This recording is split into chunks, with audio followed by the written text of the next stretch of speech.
things I would say is I think traditionally we often promote people to their level of incompetence. And I think as a basic in many businesses, especially in that small to mid space, we don't actually teach managers the basics. I often say to my client, if your managers could just do 3 things better: hire better, manage better, exit better, your productivity will increase, your profitability will increase. And I think it's a bit unfair on those managers and supervisors too, because they've often not been trained how to do it. They're not taught how to have those difficult conversations. Welcome to Season 4 of the Manage Self, Lead Others podcast with Nina Sunday, CSP, for experienced and aspiring people managers. This show helps you explore ways to become a more intentional leader. Each episode, host Nina Sunday speaks with some of the brightest business minds on the planet who share a passion to elevate and transform team culture. Workplace culture hides in plain sight. Is yours flourishing? Join the movement to make your workplace a better place to work. Are you ready? Because it's time to manage self, lead others. Natasha Hawker is co-founder of Employee Matters, your in-house HR and recruitment experts coming in and out of your business as and when you need them. A finalist in the 2023 Telstra Best of Business Awards, Natasha Hawker is author of From Fire to Hire, Managing the Employee Life Cycle, Hire, Manage, Wellbeing and Exit. A former international HR manager with a Fortune 500 company, Accenture, who worked in Australia, London and India. Welcome, Natasha Hawker. Thank you for having me, Nina. It's a pleasure to be here. And I recommend From Hire to Fire by Natasha Hawker that it be on every manager's shelf, because it's like HR in a box, really. It is. And that's how I designed the book, to be written or read as a reference or end to end. That's right. And of course, any Australian manager, you'll also see lots of references to Australian law, but it's full of all universal principles if you're somewhere else in the world. And you don't really come across these sort of books very often. So No. It's a beautiful, beautiful piece of work. Well done. The feedback I usually get is, it sounds like you're sitting there talking to me, Natasha. And it's so practical. So that's exactly what I had in my vision when I was writing it. I wanted it to become sort of a dog-eared companion for managers, because they find this stuff hard. And you're absolutely right, Nina. 60% of it is global principles, and useful no matter what country you're residing in. So my eyes landed on the chapter with the bit in it, having the difficult conversation. And it's almost universal now. You know, do you have difficult conversations? Do you avoid them? And I think those are the 3 questions you ask managers, don't you? Tell us about that. Yes, I think far too often, Nina, we end up in difficult conversations because we don't normalise feedback as part of everyday business. And I think often where managers go wrong is they don't set it up for success at the beginning, along the lines of, look, we're all about continuous improvement here. I want to be giving you feedback on a regular basis, what's working well, what's not working well, why we're doing this, what's the outcome I'm expecting. And I would love to see businesses do more of that. And I love hearing you say we need to normalise these conversations, because if you can have regular one-on-ones even more often than every month, what's the frequency that you recommend? We do huddles, which are 15 minutes a day. So I catch up with my 3 team members that are direct reports into me. Actually 4. Daily huddles with 3 of them, and a weekly with my GM, because he doesn't need it as much. But I think huddles are key. You know, what are you working on today? It keeps people accountable. What are you working on today? What did you achieve yesterday? And what are you doing tomorrow? And that just keeps things flowing, especially because in all transparency, I run a remote team. I have done since back in 2011 when I started this business. Nina, I like to say I was ahead of the curve. So it's absolutely critical that we communicate on a regular basis and everyone's very clear about what they need to be focused on and get that stuff done. And I think the other gap for me, and it sounds so simple, but it's generally not done well, is listening skills. In terms of that de-escalation when it's not going so well, I think listening skills are key. You know, it's really important that people have their chance to say what they're feeling, especially if you've given them some feedback, but also play back to them what I heard. I think people sometimes feel that they're repeating it, but you never underestimate what people feel when they go, so can I just play back to you what I heard, and let them correct you, because that gives you more information. And I think use deference and, would it be a problem for me to share what I'm thinking? I read a fabulous book called Never Split the Difference by Chris Voss. Are you familiar with that one, I've Nina? heard of that. Oh, it's excellent. And I use that framework for negotiation, and I use it when I've got the very, very rare client complaint as a framework for managing that. And I find that from a de-escalation viewpoint, that technique is brilliant. And I think it's really, really important. So they're my key tips there, I think. Very good tips. One of the reasons people or managers tend to avoid these difficult conversations, we're talking really one-on-one now, aren't we, rather than huddles. One of the things you say is they're not taught how to do it. And I think as a basic in many businesses, especially in that small to mid space, we don't actually teach managers the basics. I often say to my client, if your managers could just do 3 things better: hire better, manage better, exit better, your productivity will increase, your profitability will increase. And I think it's a bit unfair on those managers and supervisors too, because they've often not been trained how to do it. They're not taught how to have those difficult conversations. In Australia, we use performance improvement plans. They're used in the UK, and I think they're used in the US as well, around if somebody's not performing, how do we turn that performance around? Because it's definitely much cheaper to correct somebody who's not performing than to exit and start again. But again, I would argue, Nina, if we were having those those regular feedback conversations at the beginning, then we wouldn't end up in PIP scenarios so frequently as we do. Or we don't end up in a PIP scenario and then we go to that exit, an expensive exit under a code of silence, and pay them go away money, which is universal as well. Oh, yes, absolutely. Look, there have been times when I didn't actually pull up somebody for a consistent behaviour that I thought was negative and impacting other people, because I was afraid that it was too petty. It was just a little thing. And it's often, like, having done so many of these performance management discussions over the years, I have to say now my team do them and they're infinitely better than me. But often the individual was like, if somebody had just told me, I didn't realize, I would have changed that months, years ago. But to your point around not having that conversation because it feels petty or too small, often snowballs over time. And, if it's annoying to you now, it's going to be even more annoying to you in 3, 4, 5, 6 months. Oh, yes. Time. But here's the thing. I never really set it up to have regular one-on-ones that were private, that were in a location where we couldn't be overheard, where I could just have, it's just an opportunity to have a share. And it may not always be a negative thing, but the point is when the negative thing happens, you've set up that framework to be able to talk about it. And so these one-on-ones really are the biggest shift that I started doing in my business finally. I think the other thing I would share is it's really important to be vulnerable as well. So do you have any feedback you would like to give me? Is there another way that I could be managing you to get the most out of you? And you need to develop trust for them to be able to be brave enough to give you that feedback. But I think it's really important that we do ask for that feedback, because hey, there may be something that we're doing that's proving a blocker to them as well, which should be great if we got that out of the way. The other thing to remember too, Nina, is in my view, people don't leave companies, they leave leaders. True. So, if you want to reduce attrition, that's a great way to do it. And most people want to be developed. They want to grow and develop. And again, that comes back to that setup at the beginning. I want you to be better in 12 months' time than where you are now.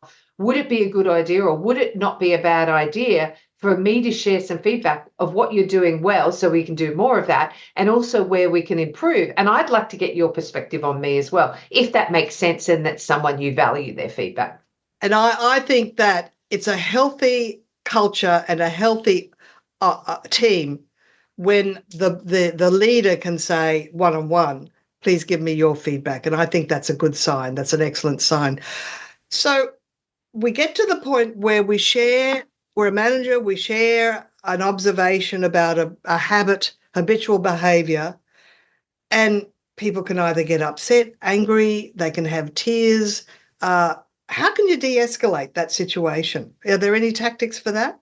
I think it's very important to acknowledge that. It seems like I've upset you. It seems like you're feeling angry. It looks to me like I've hurt your feelings. It seems like you're not listening to me or you disagree with me. And then pause.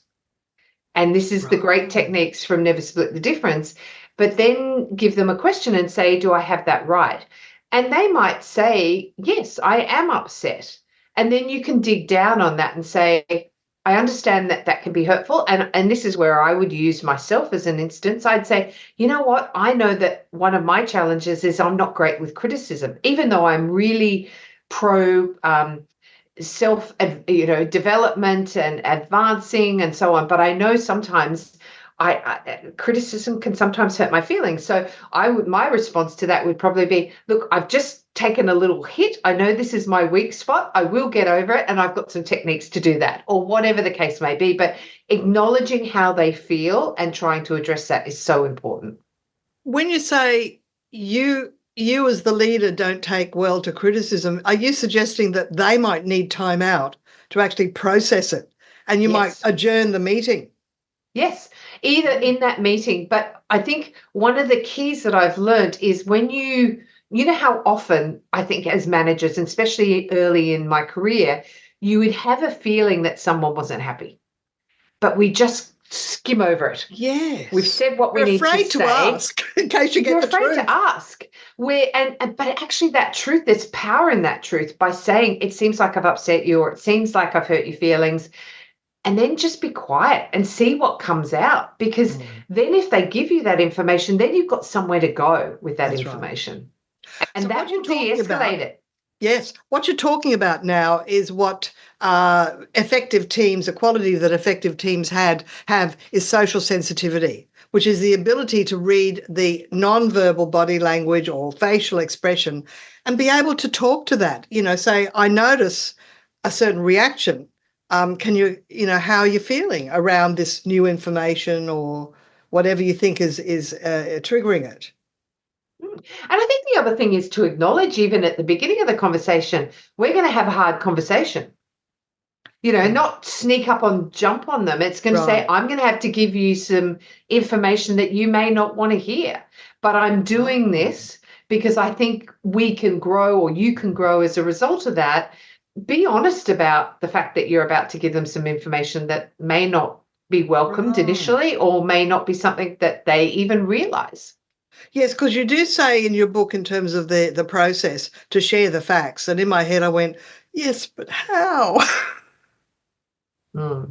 So being upfront and saying, it's really important. I don't, well, this is a good one. I don't know if, or I don't know how you will feel when I share this. I hope, and then maybe talk to the future. I hope that the goal of this is to have a very good working relationship, and I just want to bring up a couple of things that I've observed.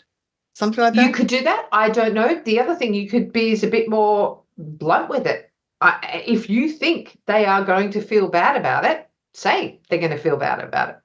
There's no, if that's what you think, then put that out into the world, because guess what? They will correct you.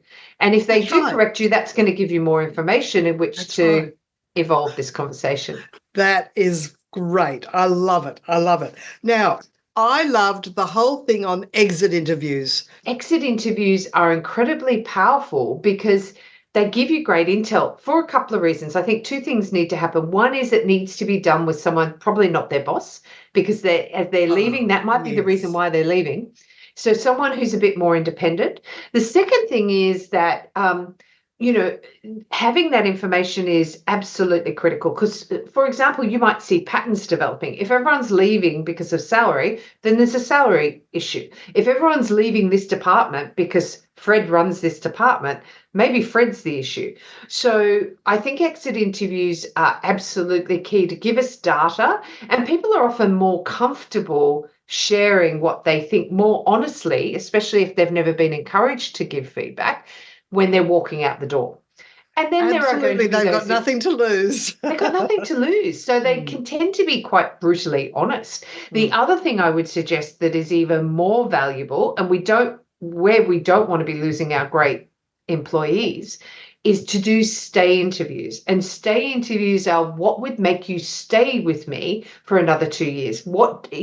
Because if I can identify that they're a flight risk before they're a flight risk, and amend something, maybe give them some more training, maybe they want to be mentored by me, maybe they want to change departments, and you can do that and retain that employee versus losing them to the market. That's a good thing to do. So a stay interview is not waiting until they've resigned. Mm. It's just really part of a one-on-one. Yes. So, and saying, we hope that you'll stay for another few years. 12 months. What do you need? What do you need from us in order for you to feel comfortable to know you're going to stay? And in some cases, Nina, what they want, you may not be able to deliver. True. And that's okay. At least you know that, and at least you're almost preparing for an exit then. Now, you talk about the benefits of an alumni program, and I've never worked for an organisation that had one or even talked about having one. So is this a new trend or what's the story? No, Nina, it's been around for years, but I have to say it's very much in the larger corporates. So an alumni program is trying to stay connected to all the people that have left your organization. And it's most likely for people who've resigned or have been made redundant. Tends not to be those people who've been performance managed out of the organization, but it's trying to stay connected because often those people end up your clients or they end up referrers of work or they can come back. So I do it very informally with my employees because a lot of my ex-employees have ended up as clients, but they always end up as referrers of business. Let's go back now to the onboarding process because I'm sure that the onboarding, there's certain things that you need to be mindful of when you're onboarding that will actually smooth things out for a good stay in the organisation. So what's your tips on onboarding? So in my experience, I have to say that typically onboarding is done poorly or not at all. I think a lot of people hire and then pop them in a desk in front of a computer, be it at home or in an office, and they expect them to learn through osmosis. And we know, Nina, that employees are at their greatest risk of leaving you in the first 6 months, and it's often due to poor induction. So imagine you've got an employee who's a high performer in a previous organization. They know everyone. They know how everything gets done around here. They're able to deliver at speed and at quality. And then they're thrown into a new environment. They don't know how the systems work. They don't know how things are done around here. They don't understand the culture. They don't have someone to ask the dumb questions. There's never a dumb question. So it's really important to get your employees up to speed as quickly as possible and to get your return on investment. We typically say it can take anywhere between 1 month and 6 months until they're fully operational in that role. So you want to try and expedite that. What tools and equipments do they need? How do they navigate in the organization and navigate their role? My dad told me this when I was 18, and I think it's one of the best pieces of advice I ever got. Always make it easy to promote you by teaching someone to do your job. So you build your replacement in there. So then when there's a promotion up, they're very happy to promote you because, hey, I've got this ready-made replacement ready, where I think often there's a tendency to hoard my skills. I'm protecting my role because no one should be able to do it as well as me. And I think that's dangerous. So I think the more we can do to lift them to that next learning curve and ask them, I think often as managers, and particularly as business owners, we underestimate the fact that people want to learn from us, and it may not just be their core skill. It may be like, how did you start a business? Or, how do you do marketing? That's not my vein, but I'd like to learn more about that. So I think it's really important that we find out what's going to keep them interested and suggest stuff if you don't. You know what? I absolutely think you've nailed it right there because I think the reason some managers aren't even thinking about the learning and development needs of their people is they're afraid they'll get so smart that they'll get rid of, somehow take over their job, but they're not thinking, I have to rise up within the organisation, so I'm building my replacement. It's really up to the leader to try and educate team members that always be thinking about how you can progress through the organisation.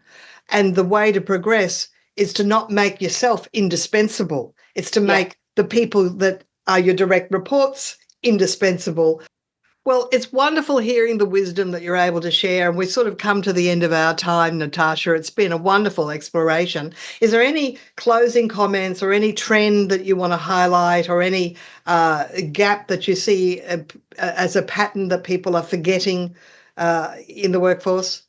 I think I would come back to that management team. I think they're underutilized and therefore they're not getting their ROI. I think if we could train our managers up to maximize the productivity of their employees through hiring well, managing well, and exiting, and that exiting might be a promotion to another part of the business. It may not be an exit out the door. Or there are some people that may only have 2 years in your organization, but if it's 2 fabulous years and they go off to be a client, that's a great outcome too. So we've developed some training around how do we, that employee life cycle, how do we train managers to hire, manage, and exit better? And I think we do need to encourage investment in that space, because I don't think people train their managers to get their ROI from both their management team, but also the employees that sit under them. Excellent. That's a really interesting gap that you've identified there. So that's a good one for anyone listening. Look, thank you so much. Tell us how people can find you, how they can use Employee Matters. Yes, so easiest way to get us is employeematters.com.au. How they can use us, we do recruitment and HR to small to medium businesses. I believe HR isn't just your competitive, let me say that again. I believe exceptional HR doesn't just fix or even prevent your employee problems. Exceptional HR is your competitive edge for more profit, more growth, and the sustainability of your business. Businesses need to do people smarter. I think they waste a lot of ROI on not having the right people in the right jobs at the right time too. Mm. Well, look, thank you for giving us your time today. I really appreciate it. And thank you very much, Natasha Hawker, with your book From Hire to Fire. I think people can run out now and buy that book, and also share this episode with your friends. So all the best, and thank you so much, Natasha. Thanks, Nina. Remember, your employees really do matter. Indeed. Okay. My episode this week was with guest Natasha Hawker, co-founder of Employee Matters, who does in-house HR and recruitment for companies. They can come in and out of your business as and when you need them. My name is Nina Sunday, and if you find this valuable, share this episode with your friends. Just give them the link. It's either on YouTube, our Manage Self Lead Others podcast channel, or all the audio podcast apps. Nina Sunday CSP is on a mission to help leaders transform culture. Nina Sunday travels from Brisbane, Australia to facilitate half-day or full-day workshops at your location anywhere across Australia.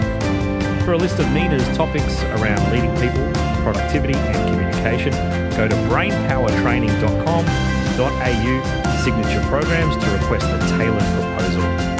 To book Nina Sunday CSP to speak at your conference in Australia, New Zealand, Asia or internationally, head to ninasunday.com for details.